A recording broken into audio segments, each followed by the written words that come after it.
বন্ধুরা, আজকে একটা নতুন গল্প নিয়ে আসলাম তোমাদের মাঝে। এটা সত্য এবং বাস্তব জীবনের ঘটনা। শেষ পর্যন্ত শোনার অনুরোধ রইল। শুনলে তোমার মধু চলে আসবে। দেরি না করে চলো শুরু করা যাক। আমি ঘুমের ভান করে রইলাম, আর এদিকে রাতুলের দুষ্টুমি বেড়েই চলছে। সে আমার অনেক চেষ্টা করেছে, কিন্তু বয়স কম, আগে কখনো এসব করেনি, তাই খুলতে পারছে না। কিছুক্ষণ পর আমিও আর নিজেকে সামলাতে পারছি না।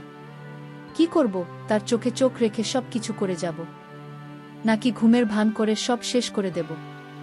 কিছুক্ষণের মধ্যেই আমার হয়ে গেল। এবার আর রাতুলকে ধাক্কা মারা ছাড়া কোনো উপায় নেই। রাতুল তো নতুন কিছু বোঝে না, তাই ওর কানে কানে ফিসফিস করে বললাম, 2 মিনিট বিশ্রাম নাও আর আমাকে ধরো, আমার হয়ে গেছে। এরপর রাতুল আমাকে যা করলো সেটা শুনলে আমি শতভাগ গ্যারান্টি দিয়ে বলতে পারি তোমাদের দাঁড়িয়ে যাবে।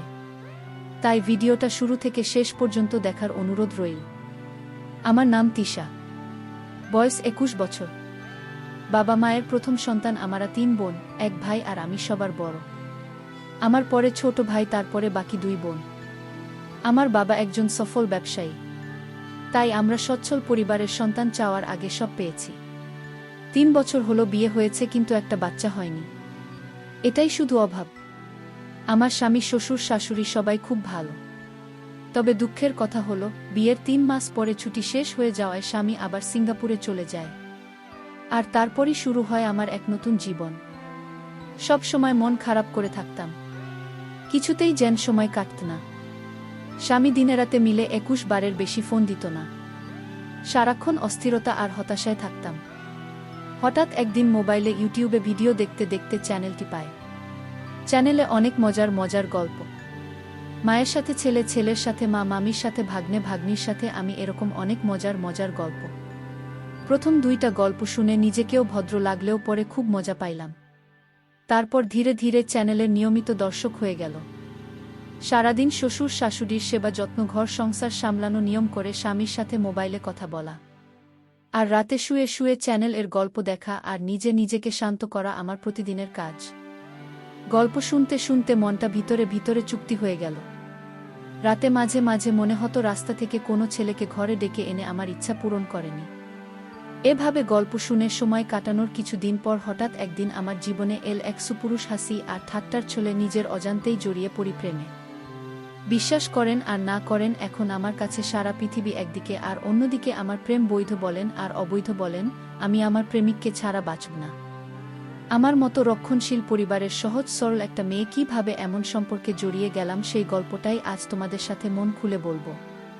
তাহলে আর কথা না বাড়িয়ে শুরু করা যাক। কিন্তু কোথা থেকে শুরু করব ভেবে পাচ্ছি না।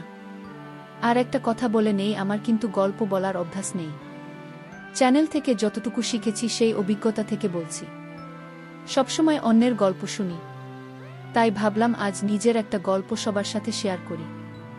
গল্পের নায়ক বলেন আর খলনায়ক বলেন, তার নাম রাতুল। রাতুল আমার স্বামীর আপন বড় বোনের একমাত্র ছেলে, মানে সম্পর্কে সে আমার ভাগ্নে হয়। রাতুল খুব শান্ত স্বভাবের ছেলে। বিয়ের সময় রাতুলকে একবার দেখেছিলাম, কিন্তু ভালোমতো কথা হয়নি। রাতুল তখন এসএসসি পরীক্ষার্থী। পড়াশোনার চাপে মামার বিয়েতে ঠিকমতো বেরোতে পারেনি। রাতুলের বাড়ি গ্রামের দিকে, তাই এক পরীক্ষায় পাশ করার পর রাতুল আমাদের বাড়িতে, মানে আমার শ্বশুর বাড়ি থেকে পড়াশোনা করত। আমাদের বাড়ি থেকে রাতুল যে কলেজে ভর্তি হয়েছে তার দূরত্ব ছিল মাত্র 10 মিনিটে। রাতুল প্রতিদিন সাইকেলে চড়ে কলেজে যেত। আমার শ্বশুর বাড়িতে ঘর ছিল মাত্র একটি। তবে রাতুলের পড়ালেখার কথা চিন্তা করে বড় ঘরটার পাশে ছোট্ট একটা পড়ার ঘর তৈরি করে দেওয়া হয়েছিল। ঘরটায় চেয়ার টেবিল সহ একটা খাটিয়া ছিল। তবে রাতে রাতুল বড় ঘরটায় একটা রুমে থাকত। আমাদের বড় ঘরটায় 3টা রুম। একটা রুমে আমি আর আরেকটা রুমে আমার শ্বশুর শাশুড়ি থাকত। মাঝখানে রুমটা অবশ্য ফাঁকা ছিল। তবে রাতুল আসার পর মাঝখানে রুমটা একটা খাট বসানো হয় এবং রাতুল মাঝখানে রুমটাই থাকে। রাতে পড়া শেষ করে এসে মাঝখানে রুমটা ঘুমায়। রাতুল খুব মেধাবী, এসএসসিতে সে A+ পেয়েছে। রাতুল কথাবার্তা খুব কম বলে, প্রয়োজন ছাড়া কারো সাথে কথা বলে না, এমনকি তার নানা নানির সাথে না, আর আমার দিকে ঠিকমতো তাকায় না।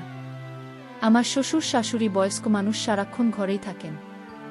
শ্বশুর চশমা ছাড়া ঠিকমতো চোখে দেখে না, আর শাশুড়ি হাতির মতো মোটা শরীর নিয়ে লড়তে পারে না সারা বিছানায় শুয়ে শুয়ে পান চিবায়। শ্বশুর দিনের বেলায় এদিকে ওদিক গেলেও শাশুড়িকে আজ পর্যন্ত ঘরের বাইরে যেতে দেখি নাই। সে যাই হোক, রাতুল আমাদের বাড়িতে এসেছে 20 দিন হলো।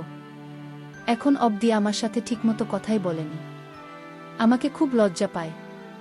আমি আর রাতুল একসাথে খাওয়া দাওয়া করি। শ্বশুর শাশুড়ির খাবার তাদের বিছানার উপর দিয়ে আসি, আর আমি রাতুল একসাথে খাই। রাতুল বাড়িতে আসার পর আমার চ্যানেলের গল্প দেখা আর হচ্ছে না, কারণ পড়া শেষ করে এসে কখন ডাক দিয়ে বলবেন আমি দরজা খোলো। তাই সারাক্ষণ তার অপেক্ষায় থাকতাম। সে খুব পড়াশোনা করত, আর রাত 10টার আগে খেতে আসতো না। মাঝে মধ্যে তো 11টা-12টা পর্যন্ত পড়ত। আমি প্রায় ঘুমিয়ে যেতাম। রাতুল তখন সামনের দরজায় ডাক দিয়ে না পেয়ে ঘরের বাম সাইডের দরজায় এসে ডাকত। অর্থাৎ আমি যে রুমটা ঘুমাতাম ঠিক ওই রুমটার বাইরে দরজার দিকে এসে ডাকত। তখন আমি লাফিয়ে উঠে গিয়ে দরজা খুলতাম। একদিন রাহুল অনেক রাত পর্যন্ত পড়ল। তা প্রায় রাত 12টা কি 12:30 হবে। তখন আমি ঘুমে বিভোর। রাতুল এসে প্রায় 10-15 মিনিট ডাকাডাকি করেও আমাকে জাগাতে পারছিল না। উপায় না পেয়ে সে রান্নাঘর থেকে মাছ ধরার ছিপ দিয়ে জানালার ফাঁক দিয়ে আমাকে গোত্তা মারল। আমি লাফিয়ে উঠলাম, তারপর গিয়ে দরজা খুলে দিলাম। আমি ভাত খাওয়ার জন্য বাসন পরিষ্কার করতে চাইলে রাতুল বলল, মামি আমি ভাত খাবো না, তুমি শুয়ে পড়। আমি বললাম, কেন ভাত খাবে না কেন? ভাত না খেয়ে কেউ রাতে ঘুমায়? রাতুল বলল, না, তোমার চোখে অনেক ঘুম। এমনিতেই তোমাকে রোজ রাত জাগিয়ে কষ্ট দিই। আজ অনেক রাত হয়েছে, এবার তুমি শুয়ে পড়ো, আমি সকালে উঠে খাব।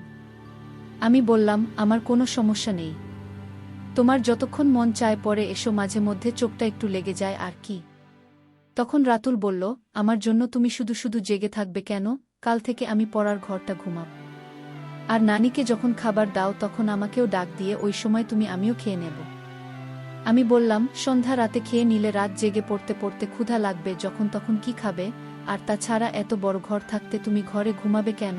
আমি কি কখনো বলেছি তোমার জন্য আমার সমস্যা হচ্ছে? তুমি কি বাইরের কেউ? তুমি তো আমাদের নিজেদের মানুষ। তোমার জন্য এটুকু করতে পারবো না। রাতুল বলল, ঠিক আছে, আমি অনেক রাত হয়েছে, এবার ঘুমাও, এ ব্যাপারে সকালে তোমার সাথে আলাপ করব। এটা বলে রাতুল সুজাতার বিছানায় গিয়ে শুয়ে পড়ল, আর আমিও আমার রুমে চলে আসলাম। তবে আর যাই হোক, আজ প্রথম রাতুল আমার সাথে এত কথা বলেছে, কিন্তু একবারও আমার চোখের দিকে তাকায় না। এখন সকাল 8টা, রাতুল এখনো ঘুম থেকে ওঠেনি। কাল অনেক রাতে ঘুমিয়েছে, তাই একটু বেশি ঘুমাচ্ছে। এমনিতে প্রতিদিন সকাল 6টার সময় ঘুম থেকে উঠে উঠোনে হাঁটাহাঁটি করে। রাতুলকে কখনো সকালে পড়তে দেখিনি। রাতুলকে ডাক দিতে হবে, কারণ 10টায় ক্লাস আছে। তাই রাতুলকে ডাক দিলাম। রাতুল, রাতুল ওঠো, 1টা বাজে, কলেজে যাবে না? রাতুল বলল, 1টা বাজে। 8টা বাজে বলতেই লাফিয়ে উঠল। তারপর গোসল করতে গেল। মিনিট 10-এর মধ্যে গোসল শেষ করে নাস্তা খেয়ে সোজা কলেজে চলে গেল। এরপর ঠিক 2টার সময় কলেজের ক্লাস শেষ করে বাসায় ফিরল। মাঝে মধ্যে অবশ্য 12টা-1টার দিকে চলে আসে। পড়ার ঘরে বই খাতা রেখে গোসলখানায় হাত মুখ ধুতো করতে গেল। এদিকে আমি খাবার নিয়ে বসে আছি। রাতুল ঘরে আসলো। তারপর আমার দুজনে একসাথে দুপুরের খাবার খেলাম। খাবার খাওয়ার সময় কোনো কথা হলো না। শুধু জিজ্ঞেস করেছিলাম কলেজে ঠিকমতো ক্লাস হয় কিনা। বাচ্চা ছেলের মতো মাথা নেড়ে শুধু বলেছিল, হ্যাঁ, শুধু এটুকুই। খাবার খেয়ে রাতুল তারপর আর ঘরে গিয়ে শুয়ে রইল। রাতুল অবশ্য দিনের বেলা ওই ঘরে ঘুমায়। সন্ধ্যা হয়ে গেল, রাতুল ঘুম থেকে উঠছে না। আমি পোড়া ঘরটায় গিয়ে রাতুলকে ডাক দিলাম। আমার ডাক শুনে ঘুম থেকে উঠে বিছানায় বসল। আমার দিকে তাকিয়ে বলল, কি হয়েছে, ডাকছো কেন মামি? আমি বললাম, না, কিছু না। সন্ধ্যা হয়ে গেল, তুমি এখনো ঘুমাচ্ছ, পড়তে বসবে না?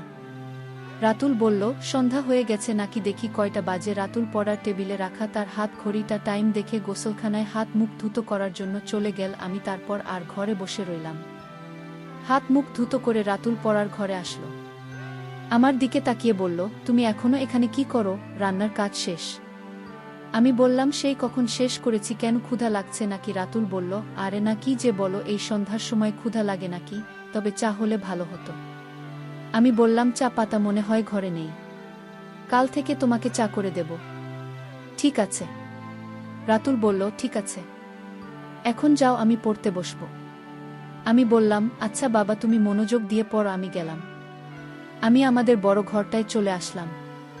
ঘণ্টা দুয়েক পরে শ্বশুর শাশুড়িকে রাতের খাবার দিলাম।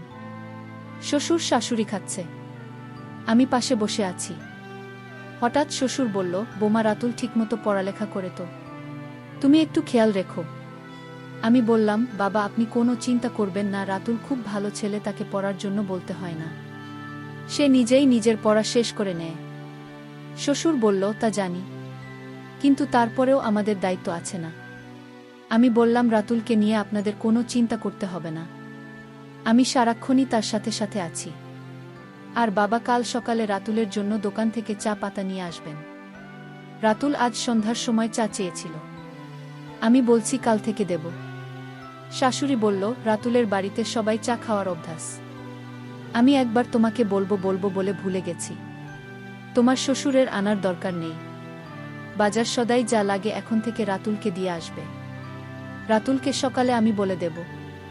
আর বোমা, সকালে নাস্তা করার সময় আমাকে মনে করিয়ে দিও, আমি রাতুলের সাথে কথা বলবো।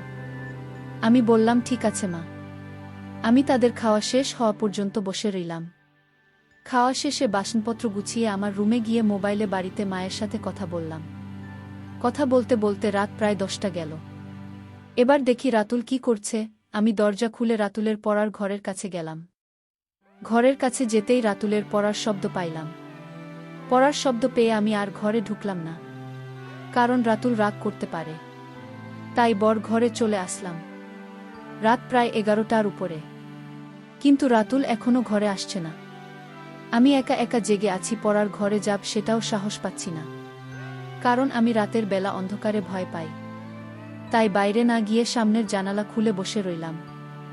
অপেক্ষার পর অপেক্ষা, কিন্তু রাতুল ঘরে আসছে না। পড়ার ঘরে না হয় ঘুমাবে, কিন্তু খেতে আসবে তো? আমার কিছু ভাল লাগছে না, কি করব ভেবে পাচ্ছি না। শ্বশুরকে থাকব নাকি থাকব না তাও বুঝতে পারছি না। এভাবে অপেক্ষা করতে করতে রাত প্রায় 12টা 30 বেজে গেল। এরপর আমি অপেক্ষা করতে করতে কখন যেন ঘুমিয়ে গেলাম। সকালে ঘুম থেকে উঠে শাশুড়িকে আমি জিজ্ঞেস করলাম, আর আতুর ঘরে আসে নাই? শাশুড়ি বলল, না কেন, কি হয়েছে বোমা? আমি বললাম, না কিছু না মা, রাতুল কাল রাতে বড় ঘরে আসে নাই, পড়ার ঘরে ঘুমিয়েছে। আমি অনেক রাত পর্যন্ত অপেক্ষা করে কখন যে ঘুমিয়ে পড়েছি নিজেও জানি না। শাশুড়ি বলল, কি বল মা, রাতুল পড়ার ঘরে ঘুমাবে কেন? এই ঘরে কি তার সমস্যা হয়? আমি বললাম, কি জানি মা, আমি তো সারাক্ষণই তার খেয়াল রাখি। আমার মনে হয় রাতুল আমাকে লজ্জা পায়। আচ্ছা, আমাকে লজ্জা পাওয়ার কি আছে? আমি তোমার মতোই, তাই না? শাশুড়ি আমাকে বলল, রাতুলকে ডাকো। সে তোমাকে লজ্জা পাবে কেন? তুমি তো তাকে অনেক খাতির যত্ন করছো, সেটা তো আমি নিজেই দেখছি। তাহলে সে এমন করবে কেন? এটা তো ঠিক না। সেখানে লেখাপড়া করবে, যখন যা লাগবে তোমাকে বলবে, তুমি না দিলে আমাদের বলবে। আর তুমি তো আমার লক্ষ্মী বৌমা, কত সুন্দর করে সংসারের সব দায়িত্ব নিজের কাঁধে নিয়েছ। কই রাতুল, কই, ডাকো তাকে। আমি বললাম, ঠিক আছে মা, আপনি চিন্তা করবেন না, কয়দিন গেলে এমনিতেই লজ্জা চলে যাবে। দেখি রাতুল কি করছে, এখনো ঘুম থেকে কেন উঠছে না? আর তার উপরে বাজে কলেজের সময় হয়ে যাচ্ছে না। আমি শাশুড়ির সাথে কথা বলে রাতুলের পড়ার ঘরে গেলাম। এখনো দরজা বন্ধ, তার মানে রাতুলের ঘুম ভাঙেনি। আমি দরজায় টোকা মেরে রাতুল রাতুল বলে ডাকতে লাগলাম। রাতুলের কোনো সাড়াশব্দ নেই।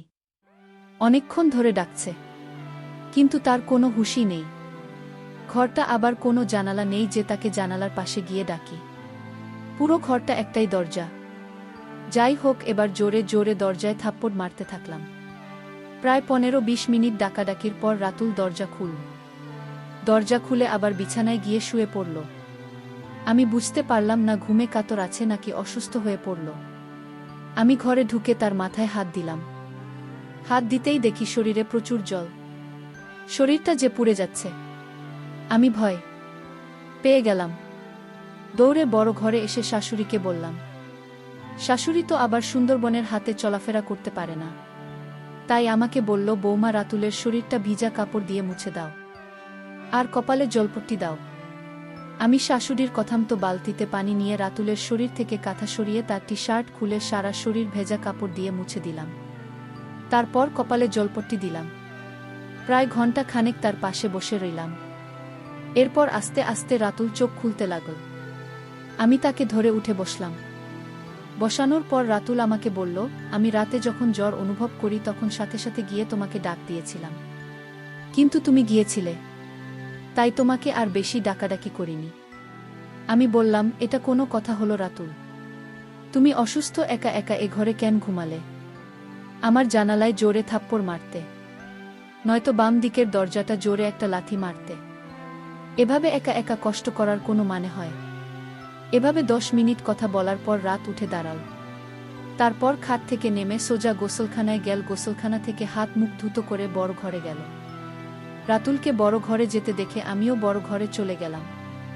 বড় ঘরে এসে তাকে নাস্তা দিলাম। নাস্তা করতে করতে তার শরীরের জোর কিছুটা কমে গেল। কলেজে যাওয়ার মতো সময় আর শরীরের কন্ডিশন কোনটাই ছিল না। তাই রাতুল আজ কলেজে গেল না, বাড়িতেই হাতাহাতি করছে। আমি রান্না করছি। হঠাৎ দেখি রাতুল আমার পেছনে দাঁড়িয়ে আছে। আমি বললাম, কি ব্যাপার, রান্না শিখবে নাকি? রাতুল বলল, না, ভাবছি তুমি সারাদিন একা একা কত কাজ করো, সবার খেয়াল রাখো, সত্যিই তুমি অনেক ভালো। কেন যে তোমার সাথে এতদিন কথা বলিনি? আমি আসলে তোমাকে লজ্জা পেতাম, তাই তোমার সামনে কম আসতাম, কম কথা বলতাম। তাছাড়া আমি মেয়েদের কাছ থেকে একটু দূরেই থাকি। আমি বললাম, কেন মেয়েদের কাছ থেকে দূরে কেন? মেয়েরা কি বাঘ না ভাল্লুক? রাতুল বলল, আরে না, তুমিও দেখছি কলেজের মেয়েদের মতো কথা বলো। আমি বললাম, কলেজে আবার মেয়ে বন্ধু নাই তো? রাতুল বলল, আরে না, আমাদের ক্লাসের একটা মেয়ে আছে, অর্থাৎ গায়ে পড়ে কথা বলে। আমি বললাম, তাই নাকি? আমি এটার নাম কি? রাতুল বলল, বিশ্বাস করো, আমি ওর নামও জানি না, আর জানার ইচ্ছাও নাই। তাকে দেখলেই আমার প্রচণ্ড রাগ হয়। গায়ে পড়ে কথা বলা মেয়েদের আমি একদম পছন্দ করি না। আমি বললাম, তাহলে তুমি আমাকে পছন্দ করো না? কারণ আমিও তোমার গায়ে পড়ে কথা বলি। রাতুল বলল, তুমি কি বাহিরের মানুষ নাকি? তুমি তো আমার সাথে যখন খুশি কথা বলতে পারো। বলতে গেলে তোমার সাথে কথা না বলে আমি অপরাধ করেছি। তোমার জায়গায় অন্য কেউ হলে এতটা খেয়াল রাখত না। তুমি সত্যিই খুব ভালো। আমি বললাম, হয়েছে, আর হাওয়া দিতে হবে না। এবার যাও, আমার মোবাইলটা দিয়ে তোমাকে একটা ফোন দাও। তোমার অসুখের খবর জেনে গেছে। রাতুল বলল, মাকে আবার জানালে কেন? আমি বলিনি, তোমার নানি বলেছে। নানি? এই নানিকে নিয়ে আর পারলাম না। সব কিছুতেই বাড়াবাড়ি করে রাতুল আমার রুমে চলে গেল। আমি রান্না শেষ করে গোসলখানায় গেলাম।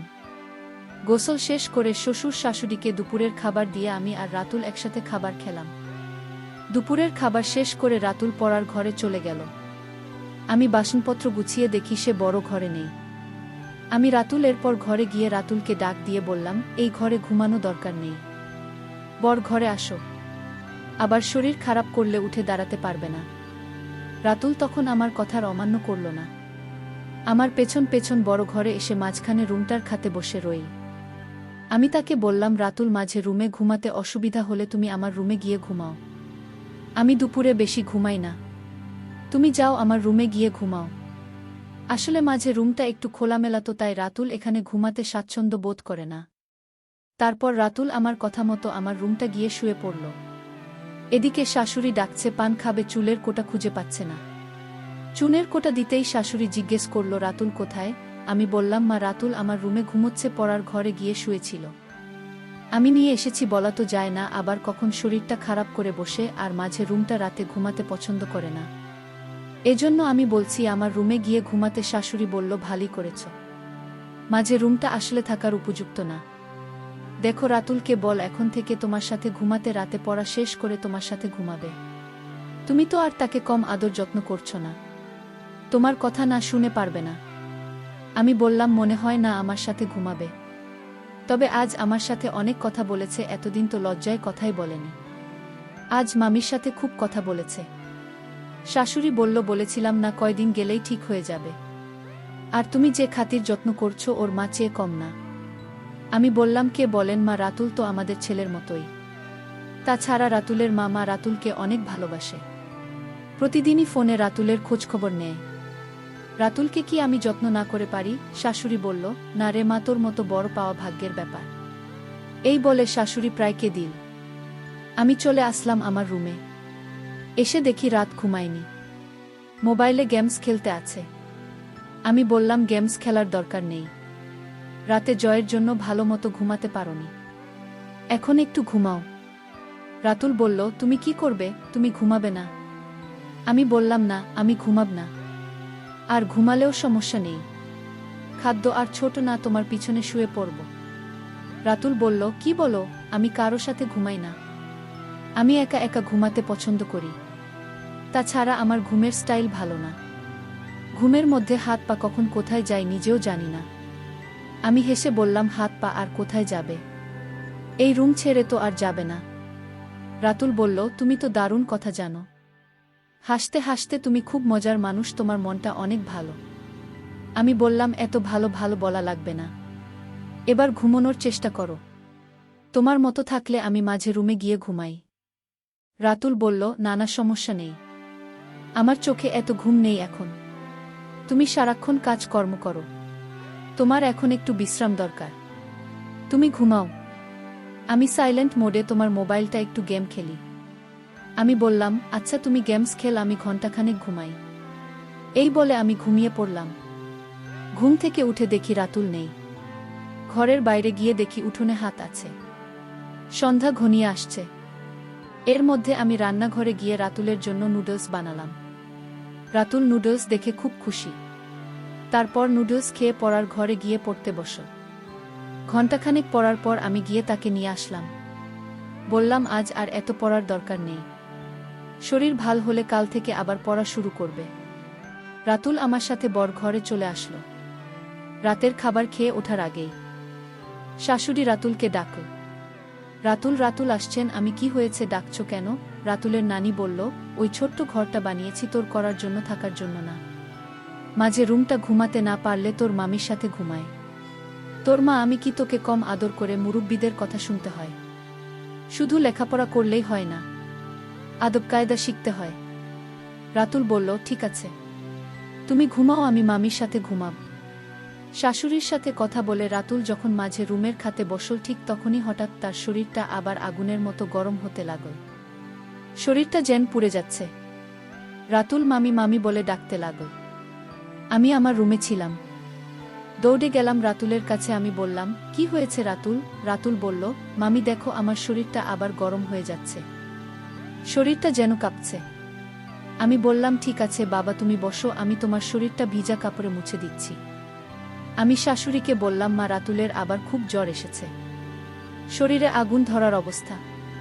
কি করব? শরীরটা মুছে দাও, আর দেখ তোমার সুরের ওষুধের কৌটায় প্যারাসিটামল ট্যাবলেট আছে, একটা খাইয়ে দিয়ে তোমার সাথে নিয়ে শুয়ে দাও, রাতে জ্বর না কমলে সকালে ডাক্তারের কাছে নিয়ে যায়। আমি শাশুড়ির কথামতো তাই করলাম। আমার রুমে নিয়ে খাটে শোয়া তার সারা শরীর ভেজা কাপড় দিয়ে মুছে দিলাম। রাতুল জ্বলে খুব কাছে দেখে আলমারি থেকে একটা কম্বল নামিয়ে দিলাম। আমি আর রাতুল পাশাপাশি শুয়ে রইলাম। আমি রাতুলের মাথায় হাত বোলাতে লাগলাম। জ্বরে রাতুলের শরীর ভূমিকম্পের মতো কাঁপছে। তার কাঁপুনি দেখে আমি তাকে জড়িয়ে ধরলাম। তারপরও যেন কাঁপুনি থামছে না। অনেকক্ষণ পর কাঁপুনি একটু কমেছে। এবার তার চোখে একটু ঘুমও দেখা যাচ্ছে। এদিকে আমার চোখে ঘুম এসে গেছে। আমি রাতুলের মাথায় হাত বোলাতে বোলাতে কখন জানি ঘুমিয়ে গেলাম। গভীর রাতে রাতুলের জ্বর আবার বেড়ে যায়, কিন্তু আমি টের পাইনি। জ্বরের কাঁপুনিতে রাতুল আমাকে জড়িয়ে ধরে। রাতুল যখন আমাকে ধরেছিল, সম্ভবত আমার এলোমেলো ছিল, আমার স্পর্শে তার ইচ্ছার বিরুদ্ধে তার শক্ত হয়ে যায়। নিজেকে সামলাতে না পেরে অবশেষে আমার করতে থাকে। আমি প্রথম প্রথম কোনো কিছু টের পাইনি। রাতুল যখন কিছুক্ষণ আমি টের পাইলাম, কিন্তু রাতুলের জ্বর বুঝতে পেরে আমি আর কিছু বললাম না, জেগে ঘুমানোর ভান করলাম। তবে একটা কথা সত্য, এতদিন আমি যাই করেছি বলেছি না কেন, আমি রাতুলকে কখনো অন্য চোখে দেখিনি। রাতুল আসার পর আমার রুটিন চেঞ্জ হয়ে গিয়েছিল, জানি না কেন। তবে রাতুলকে নিয়ে আমার কোনো অন্য মানসিকতা ছিল না। তার প্রতি আমার যতটুকু দায়িত্ব কর্তব্য ছিল, আমি তার সবটুকুই পালন করার চেষ্টা করেছি। প্রত্যেকটা মেয়েরাই কিছু কষ্ট থাকে, তাই বলে সব জায়গায় সবার সাথে সবকিছু করে না ভাবেও না। যাই হোক, আমি ঘুমের ভান করে রইলাম। এদিকে রাতুলের দুষ্টুমি বেড়েই চলছে। সে আমার অনেক চেষ্টা করেছে, কিন্তু বয়স কম, আগে কখনো এসব করেনি, তাই খুলতে পারছে না। কিছুক্ষণ পর আমিও আর নিজেকে সামলাতে পারছি না। কি করব? তার চোখে চোখ রেখে সব কিছু করে যাব, নাকি ঘুমের ভান করে সব শেষ করে দেব? কিছুক্ষণের মধ্যেই আমার হয়ে গেল এবার আর রাতুলকে ধাক্কা মারা ছাড়া কোনো উপায় নেই। রাতুল তো নতুন কিছু বোঝে না, তাই ওর কানে কানে ফিসফিস করে বললাম, 2 মিনিট বিশ্রাম নাও আর আমাকে ধরো, আমার হয়ে গেছে। এরপর রাতুল আমাকে সকাল হতেই আমি নাস্তা তৈরি করতে চলে গেলাম রান্নাঘরে। নাস্তা করে প্রতিদিনকার মতো কাজকর্ম করতে লাগলাম। রাতুল নাস্তা করে পড়ার ঘরে চলে গেল, কলেজে গেল না। গোসল করার সময় যখন হলো তখন পড়ার ঘর থেকেই জোরে জোরে মামি মামি বলে ডাকতে লাগল। আমি গিয়ে বললাম, কি হয়েছে? রাতুল বলল, আসলে ঘরে একবার করে গিয়ে গোসল করি। আমি বললাম, শোন রাতুল, রাতের খাবার রাতে খেতে হয়, আর প্রয়োজনের বেশি কোনো কিছু ভালো না। দিনের বেলায় কখনো কল্পনাও করে না। যদি কখনো কারো চোখে পড়ে বা কোনো প্রকার সন্দেহ হয় তাহলে তোমার আমার দুজনের জীবনই নষ্ট হয়ে যাবে। আমি যা বলি তা অক্ষরে অক্ষরে পালন করব, তা না হলে জীবন নষ্ট হয়ে যাবে, সমাজে মুখ দেখাতে পারবে না, বুঝতে পারছো? রাতুল মাথা নাড়িয়ে বলল, হ্যাঁ বলল। তারপর থেকে রাতুল আর কোনোদিন দিনের বেলা জন্য বায়না ধরেনি, আর আমার কথার বাইরেও যায়নি। আর আমি তখন থেকে নিয়মিত পিল খেতে থাকলাম। এভাবেই চলছে মামি ভাগ্নে। গত 3 বছর ধরে আমরা করে যাচ্ছি। এর মধ্যে আমার স্বামীও একবার বাড়িতে এসে গেছে, কিন্তু কোনো প্রকার সমস্যা হয়নি। যদি রাতুল আমার কথা মতো চলে তাহলে ভবিষ্যতেও কোনো সমস্যা হবে না, সারা জীবন আমাদের সম্পর্ক থাকবে।